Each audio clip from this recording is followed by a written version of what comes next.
Welcome to my new blog. तर माझ्या घरातली पूर्ण कामं आवरून झाली, मुलंसुद्धा स्कूलला गेलेली आहे.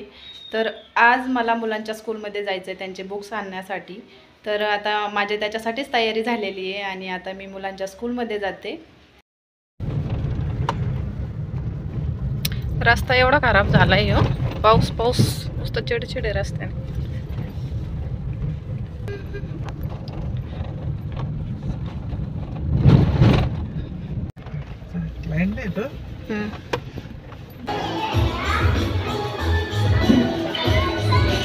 तर ही अशी दादाची शाळा आहे आणि मुलांची प्रेड चालू असल्यामुळे एकही मुलगा बाहेर दिसत नव्हता.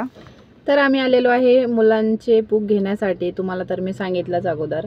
आणि आता बुक वगैरे घेऊन झालेत आणि आता आम्ही नोटबुक घ्यायला आलो आहे. पुस्तक घेऊन झालेत आणि नोटबुक घ्यायला आलो आहे. तर दादाचे पप्पा हे गेलेले आहेत बुक आणायला आणि आता ते बुक घेऊन येतील.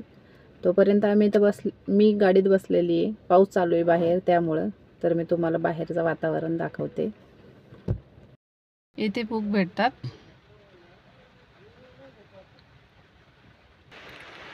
तिथं असा पाऊस चालू आहे बाहेर.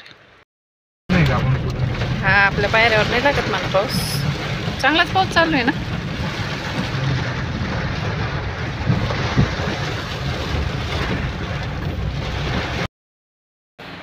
तर आम्हाला येऊन अर्धा तास झाला आणि आम्ही जेवण वगैरे केलं आणि त्यानंतर मुलं पण स्कूलमधून आली, त्यांचे बुक वगैरे घेऊन झालेले. असा पाऊस चालू आहे आणि चहाचा टाईमसुद्धा झालेला होता. तर तेवढ्यात मिस्टरांची फरमाईश आली की आपल्याला काहीतरी चटपटीत असं बनव. तर मी ते मस्त बटाट्याची भजी करायला घेतली होती आणि सोबतच त्याच्या काळा चहा ठेवला होता.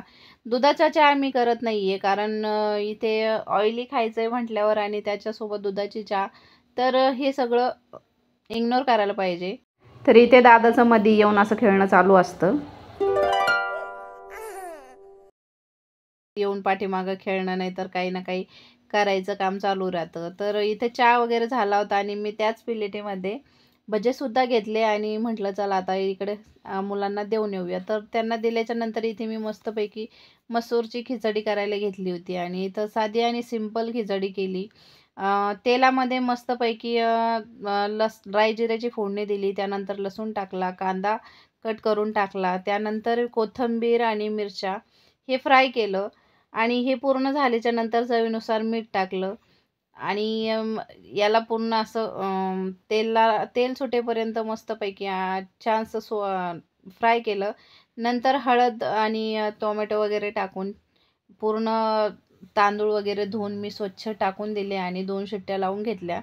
त्याचबरोबर माझ्या लक्षात आलं काहीतरी आता स्वीट खायला पाहिजे. तर खीर वगैरे तर हे नको आहे, कारण आता भरपूर वेळा खीर झाली घरामध्ये, त्यामुळे मी काही केलं नाही. आणि आता आमरससुद्धा आता पाऊस पडायला लागला तर आंबेसुद्धा खराब व्हायला लागले. त्यामुळं आता मी म्हटलं चला साधं सिंपल काहीतरी स्वीटमध्ये मिठाईच बनवू.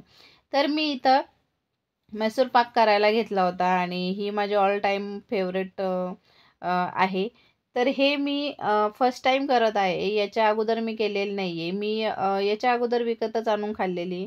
तर इथे मी करायला घेतली होती आणि एकच वाटी बेसन पीठ घेतलं. त्यानंतर त्याच्यामध्ये मी तूप टाकून तुपामध्ये छान प्रकारे असं बेटर करून घेतलं आणि नंतर त्याच कढाईमध्ये ज्यामध्ये तूप गरम केलं होतं त्याच्यामध्ये मी 1 वाटी पाणी आणि साखर टाकली, 1 ते 1.5 वाटी साखर टाकली आणि 1 तारीचा पाक होईपर्यंत याला छानसं असं उकळी येऊन दिली. नंतर हे जे बेसनाचं बेटर होतं ते मी याच्यामध्ये मिक्स करून घेतलं आणि असं मधून गरम तेल टाकलं की थोडंसं ते बेसन फुटतं आणि एकदम फ्लफी होऊन म्हणजे हलकं-फुलकं होतं आणि हलकं-फुलकं झाल्याच्या नंतर मी त्याला एका परातीत ट्रान्सफर केलं. माझ्याकडे काही चौकोनी भांडं नव्हतं, त्यामुळे मी परातीतच ट्रान्सफर करून घेतलं आणि चांगलं त्याला हाताने थापून घेतलं. नंतर त्याच्यावरती पाहिजे तसे पिस्ता आणि काजूचं हे मी डेकोरेशन केलं होतं आणि छानसं असं करून झाल्याच्या नंतर हा फायनल लूक झाला. त्यानंतर मी याला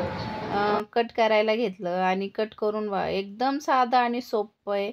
एकदम पटकन कट होतं आणि मस्त आणि हे खायला सुद्धा सुंदर झालं होतं. केल्याबरोबर माझ्या मोठ्या मुलांनी याची टेस्ट घेतली होती आणि हा फायनल लूक.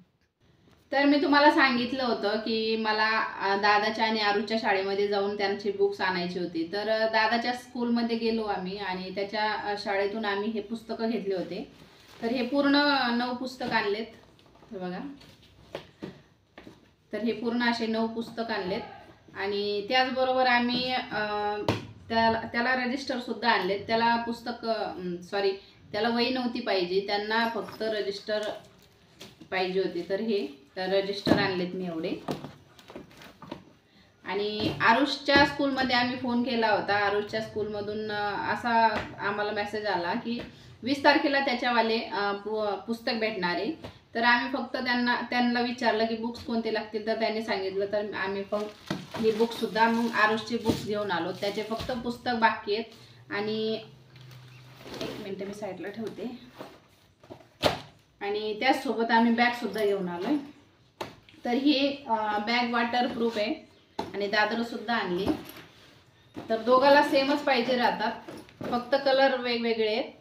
आणि अशा 2 बॅगी आणि त्याचे पुस्तकं हे घेऊन आलो आहे. आणि असं काही दिवसभराचं काम गेलं. स्कूलला गेलो, घरामध्ये जेवण वगैरे बनवलं आणि एक स्वीट डिशसुद्धा बनवली मी, ती तुम्ही तर बघितलीच. तर आजचा व्हिडिओ असा होता. आय होप तुम्हाला आजचा व्हिडिओ आवडला असेल. व्हिडिओ आवडला असेल तर लाईक करा, शेअर करा, सबस्क्राईब करा. भेटूया अशा एका नवीन व्हिडिओसोबत. तोपर्यंत